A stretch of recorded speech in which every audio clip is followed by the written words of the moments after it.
Hey, this is Michael with Lonesome Die. I haven't done solo role playing in, golly, 2, 3 years. So I thought I might try it out again. It's been a while. I thought that today I would play some Earthdawn. I haven't played this in a good stretch of time, and I have the opportunity to maybe meet somebody locally to pick up a game. And I was hoping that maybe I could refresh on the rules and play through Ardanyan's revenge here as a way to familiarize myself with the rules and how this adventure might go along as adventure prep. So that's what I'm going to give it a shot. So I made some characters the last few days when I had a chance.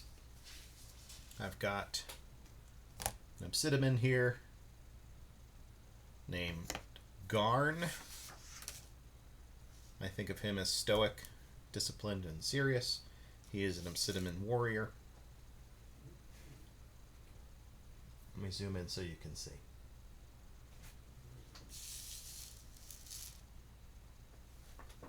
All right. So Garn has the typical talents of a warrior, discipline, and Earthdawn. Void blow, melee weapons, all that stuff. He is wearing he does not wear armor, but he has a shield and a troll sword. And I'm going to use my house rules. So all characters start with 3 ranks in artisan skills. And he's got his in rune carving. So that's Garn, the Obsidian. I've got my daughter painted these a few years ago. She's quite talented for, kid who did these when she was like 7. This is Scathra. She is a Tiskrang sword master. I think of her as flamboyant, feminine, flashy. And it's her character sheet if it matters. Her artisan skill is acting. Got Deza, the carefree, cheerful, curious windling elementalist. Again, painting courtesy of my daughter. Her artisan skill, if it matters, is sculpting of 3 ranks. And let's see. For windlings, and my house rule is to give them at least a 1 rank starting rank in astral sight. Otherwise, it's a bog standard elementalist. I did do something different with the spell choice for her character. For her matrix, she's as a Earthdawn character, she starts the game with 2 standard spell matrices, and currently she has air armor and earth darts in them. But instead of getting 7 first circle spells, because Earthdawn characters start with a number of spells equal to their perception step. So she's got a perception of 7. She would have started the game with 7 first circle spells. I chose the option in the book where you can choose second circle spells. They just cost 2 points instead of 1 to get them. So I chose the first circle spells that I liked, that she could cast them the daily through her spell matrices, and then I got 2 second circle spells. Air Mattress and Mantle of the Woodland Hunter. These she could cast either through raw magic or through her grimoire. So she's going to use grimoire casting to do that. And lastly, I've got Skorth. I did not get a chance to paint Skorth. I actually don't like miniature painting all that much, so he is just primed. I find Skorth as surly, dour, and having dark hue. Pretty standard. Our Earthdawn Tiskrang Nethermancer. His artisan skill is bone carving. I start Tiskrang with swimming with 2 ranks. One more house rule I have. I'm going to try out. So I've got a little cheat sheet here of some basics about each character. So I'm going to be running the characters through this. And again, this is mostly just a read and play through. There's different types of solo role playing. You can do it where it's like a free form and emergent story, and you can do it where it's like more proactive based on your characters and stuff like that. Or you can do things as well, almost like treat it like game prep, where you are playing through a pre-written module because maybe you wouldn't have a chance to do so otherwise. Play through Ardanyan's Revenge with these characters. So, Ardanyan's Revenge, the premise is in Earthdawn, your characters are adventurers or heroes. It's like a typical fantasy setting. The thing is, what's different about this is Earthdawn is interesting because people will describe it as being both a Dear John letter and a love letter at the same time to D&D. So it's some people will write it off as a fantasy heartbreaker. But one of the things about Earthdawn is it's pretty crunchy in terms of being rules heavy, but the setting and the system match each other very well. There's only a few bumps here and there where they don't. Otherwise, the fiction matches the rules, which is pretty cool. So your characters in this adventure are Kaer dwellers. In Earthdawn, you have Kaers, these underground cities and bunkers that are used to survive what's known as the Scourge. So the magic level rose in the setting, and these Lovecraftian demons came out of astral space and were going to destroy everything. However, people hid in Kaers, which they used to protect themselves. Little mini cities that they lived underground for a few hundred years to survive the Scourge. The plot of Ardanyan's Revenge is more or less your characters are Kaer dwellers in a Kaer that is opening up. You've got actually two versions to play. You can either play Kaer dwellers, people who have never been outside in the world, or you could play people that stumble upon the Kaer and try to help it out of its predicament. I have read through this. I have GM'd this, but it was a few years ago, and I wanted to refresh my memory before running this. When I ran this last time, it took about 3 sessions, and wanted to see, again, refresh myself on this so I can run it for this hopefully a game group that's going to start in real life. I know I have been gaming the last few years, mostly Advanced Dungeons and Dragons First Edition and Call of Cthulhu. I've GM'd one-shots and small games of, RuneQuest, Delta Green, and some other stuff, some OSR kind of OSE, old school essentials, BX, D&D, and Castles and Crusades. And I've been wanting to play other things, and I have such a huge game collection, and I'm just never going to get around to playing or running everything that I want. So I figured maybe I could at least, even if this Earthdawn game doesn't work out, at least play through some. Now, with this potential guy I met online, he wants to play. That's the thing. If you ever find a gamer who wants to play something other than current edition D&D, you're gonna do your best to let that group form. As long as the guy or gal's not awful to be around, you're gonna try to hang on to them because hey, it's tough to find games other than D&D, and there's so many games out there, not enough time is spent on them. So I figured I'd try this. Anyways, we'll do a read and playthrough and just see where it goes. That's not your thing, hey, no worries, man. Tune out. You're good.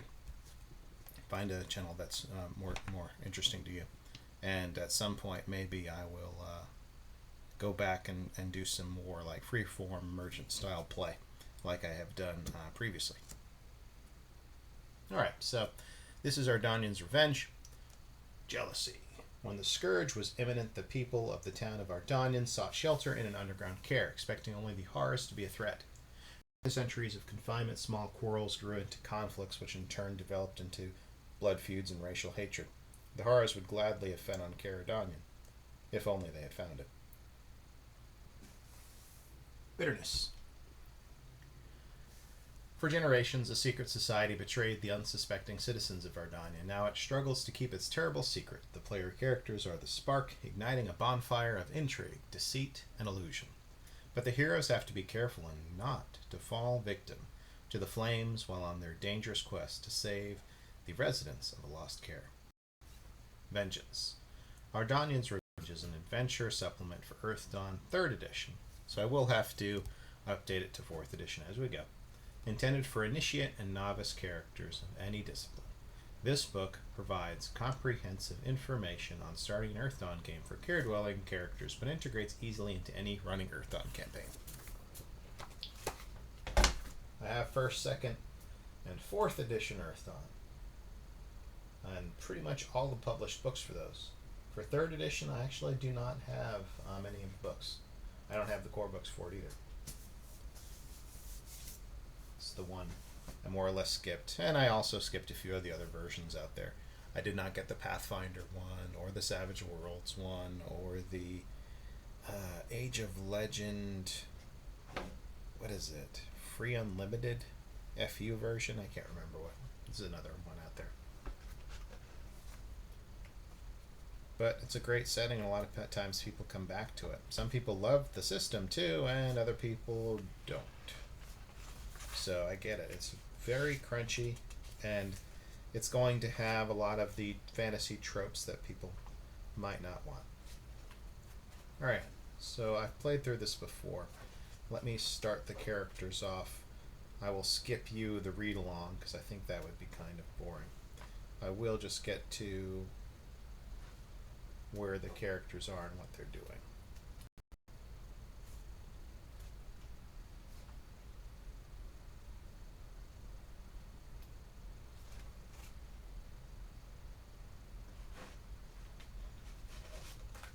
Alright, so the opening of this starts rather in prosaic, kind of simple way.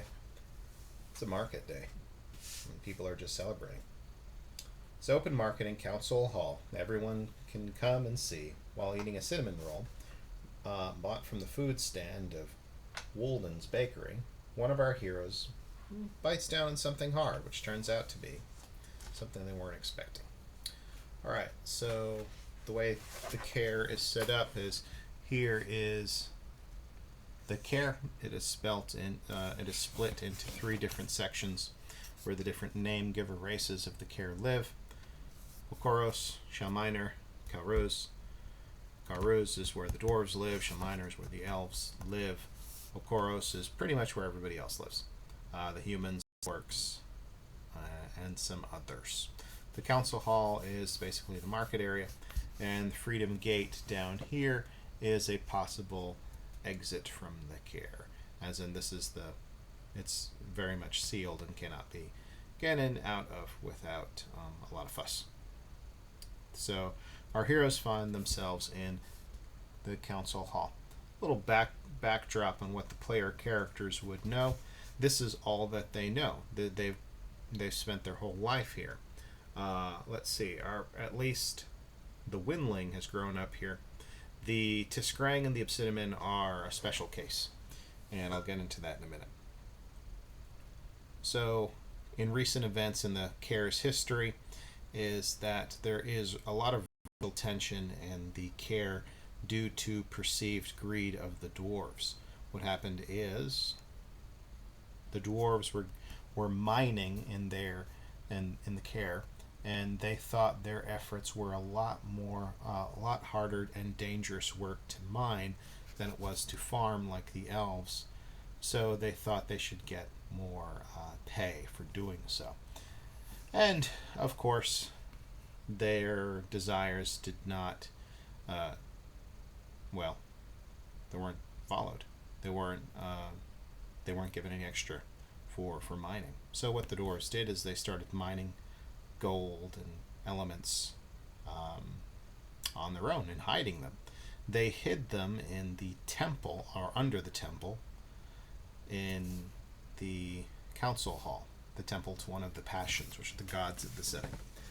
And what ended up happening was there was a collapse in one of those mines, and the temple was destroyed, and there was a lot of hurt feelings, especially when those secret caves where the loot was hidden was found.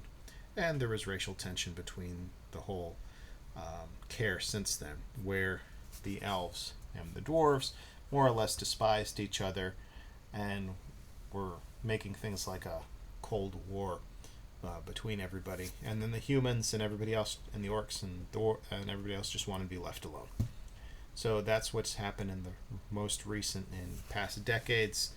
20 and one other thing that happened in the past decades is 20 years ago or so, the Kaer sent out a party of heroes, our adepts, our adventurers, to go explore to see whether it was safe to return to the outside world.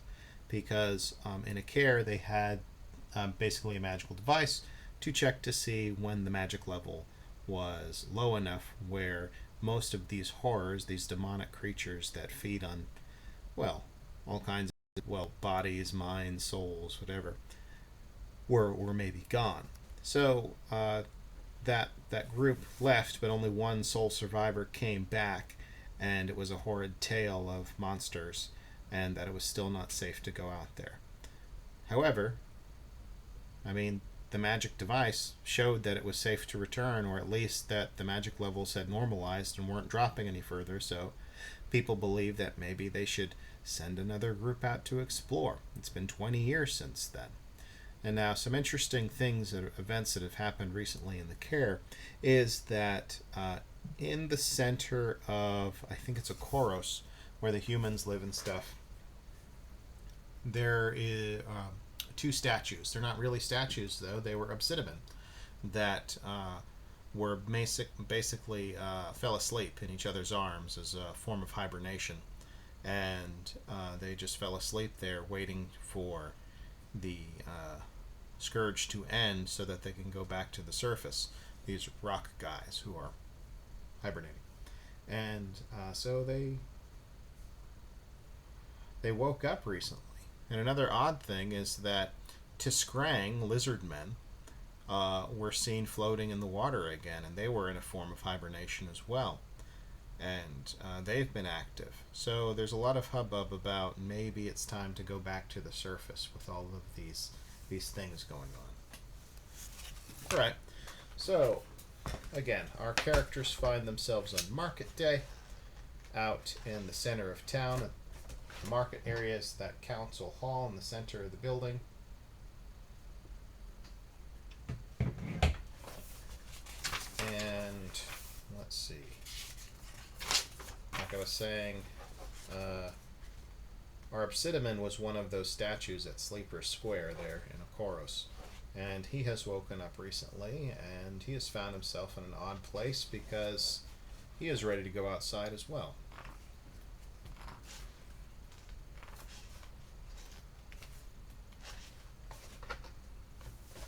Alright, so in the adventure, this section is marked False Secrets, this chapter, chapter 3. This scene is called Food Poisoning. Give me 1 second.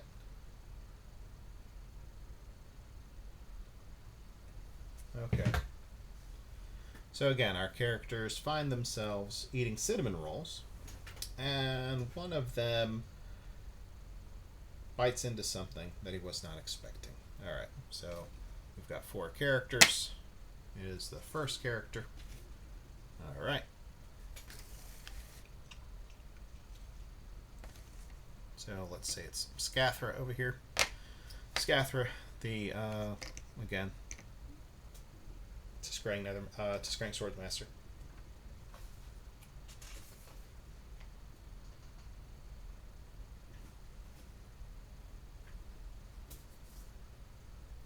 She cries out in pain, biting into something, and she's got to make a willpower test. So, Scathra sheet. Willpower test for her would be action. Her step would be a 5, so it's just a D8. Alright. She does make it with an 8, and in Earthdawn the dice explode, so this is a reroll. Plus 2 is 10. The test was for a 7. So she avoids yelling out in pain, so that's good. However, she does notice a deep blue glittering jewel in her cinnamon bun. And she's, crying out. She does not cry out in pain, just more of shock, and she's quite excited. And let's see, the dwarf does notice that she's not making a scene, but she does. The dwarf who owns the cinnamon roll shop here does notice and say, "By the beard of Upandel," and when he spots the jewel, because the jewel is probably worth quite a bit. However, he is not the only one who has observed this scene. In addition to our PCs, who I guess already know each other for some reason or other, because they're the heroes. They have also caught the notice of 3 orcs. So 3 orcs are coming up to them, and they have noticed our group.